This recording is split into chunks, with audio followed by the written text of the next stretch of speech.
హైదరాబాద్ మిలాద్ రోడ్లో కారు బీభత్సం, వేగంగా దూసుకొచ్చి ఇతర వాహనాలను ఢీకొట్టిన ఇన్నోవా.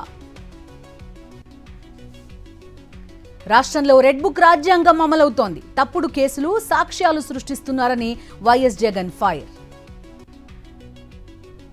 మహానాడు సభ సక్సెస్ కోసం టీడీపీ పడరాని పాట్లు, పెద్ద ఎత్తున డ్వాక్రా మహిళలను తీసుకురావాలని నేతలకు టార్గెట్. పల్నాడు జిల్లాలో టీడీపీ హత్యా రాజకీయాలు చేస్తోంది. తెలుగుదేశం నాయకులకు పోలీసులు కొమ్ము కాస్తున్నారన్న పేర్ని నాని. బీజేపీ నేతలకు క్లాస్ తీసుకున్న కిషన్ రెడ్డి, పార్టీ ప్రయోజనాలు దెబ్బతీసేలా మాట్లాడొద్దని వార్నింగ్.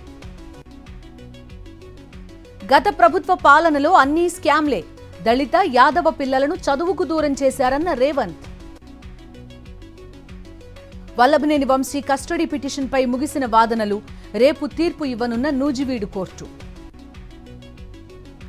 విజయనగరం పేలుళ్ల కుట్ర కేసులో ముగిసిన విచారణ, సిరాజ్ సమీర్లను 6 రోజుల పాటు విచారించిన పోలీసులు.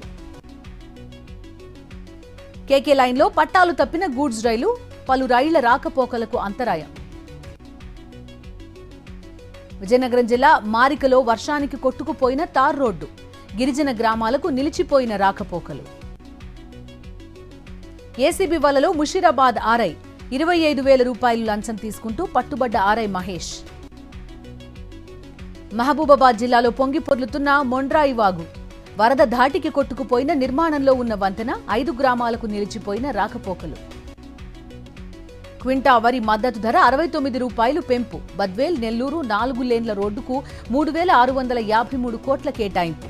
కేంద్ర కేబినెట్ కీలక నిర్ణయాలు. రేపు పాక్ సరిహద్దు రాష్ట్రాల్లో భారత్ మాక్ డ్రిల్. గుజరాత్, పంజాబ్, రాజస్థాన్, జమ్మూలో మాక్ డ్రిల్. ప్రజలు అప్రమత్తంగా ఉండాలని కేంద్రం సూచన. మణిపూర్లో ప్రభుత్వ ఏర్పాటుకు ముందుకొచ్చిన బీజేపీ, 44 మంది ఎమ్మెల్యేల మద్దతుందని గవర్నర్కు వెల్లడి. గ్రీస్లో భారత అఖిలపక్ష బృందం పర్యటన, ఆపరేషన్ సింధూర్ గురించి పార్లమెంట్ సభ్యులకు వివరించిన ఎంపీ కనిమొళి. గాజాకు 3 నెలల తర్వాత మానవతా సాయం, ఆహారం కోసం క్యూ కట్టిన పాలస్తీన్ పౌరులు. ముంబైలో మళ్లీ కుండపోత, రహదారులపై భారీగా వరద నీరు. తెలుగు రాష్ట్రాల్లో పూర్తిగా విస్తరించిన నైరుతి రుతుపవనాలు, వాయువ్య బంగాళాఖాతంలో బలపడిన అల్పపీడనం, ఉత్తర దక్షిణ కోస్తాల్లో వారం రోజుల పాటు వర్షాలు. నష్టాలతో ముగిసిన స్టాక్ మార్కెట్లు, సెన్సెక్స్ 239, నిఫ్టీ 73 పాయింట్ల చొప్పున లాస్. దేశవ్యాప్తంగా స్థిరంగా బంగారం ధరలు, హైదరాబాద్లో 97,480 రూపాయలకు చేరిన 24 క్యారెట్ల గోల్డ్ రేట్. రేపు ఐపీఎల్ క్వాలిఫైయర్ 1 మ్యాచ్, పంజాబ్తో తలపడనున్న బెంగళూరు.